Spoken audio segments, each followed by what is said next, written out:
Breaking news. Tirupati జిల్లా నాయుడుపేట బజారు వీధిలో డివైడర్లపై ఏర్పాటు చేసుకున్న సంచార జాతుల దుకాణాలకు అర్ధరాత్రి గుర్తు తెలియని వ్యక్తులు నిప్పు పెట్టారు. దీంతో దుకాణాలన్నీ దగ్ధమైనట్లు తెలుస్తుంది. సంచార జాతుల ప్రజలపై బడాబాబుల వికృత కాండ. వీరి వ్యాపారాలకు అడ్డొస్తున్నారంటూ అర్ధరాత్రి వాళ్ళ దుకాణ సముదాయాలను దగ్ధం చేసినట్లు తెలుస్తుంది. ఇక ఇందులో నక్కలోళ్లకు చెందిన వ్యాపార సామాగ్రి మొత్తం అగ్నికి ఆహుతైనట్లు తెలుస్తుంది.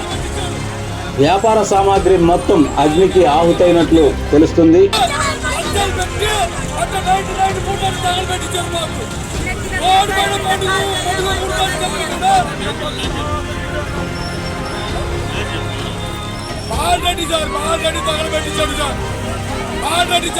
మరిన్ని అప్డేట్స్ కోసం సబ్స్క్రైబ్ చేసుకోండి. చూస్తూనే ఉండండి AP24 ఫ్యాక్ట్స్, నిజాలు నిర్భయంగా.